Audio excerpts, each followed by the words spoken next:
তোমার মঙ্গল হোক। আচ্ছা, এই তোমার মঙ্গল হোক এই কথাটাই কেন বলি? বলি না তো তোমার বৃহস্পতি হোক বা তোমার শুক্র হোক, শনি হোক, আমরা সবসময় বলি তোমার মঙ্গল হোক। কেন জানেন?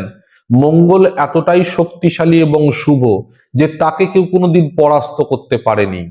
একমাত্র হনুমানজি তাকে পরাস্ত করতে পেরেছিলেন। যার জন্যই মঙ্গলের আশীর্বাদেই হনুমানজিকে যে স্মরণ করে তার মঙ্গল ভালো হয়।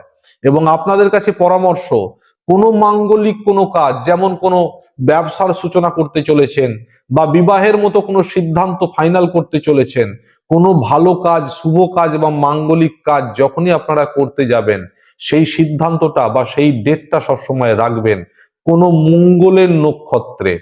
যেমন মৃগশিরা, চিত্রা বা ধনিষ্ঠা, এই ধরনের কোনো নক্ষত্রে যদি কোনো শুভ কাজের সূচনা করেন, সে কাজটি অবশ্যই ভালো হবে এবং সফলভাবে হবে।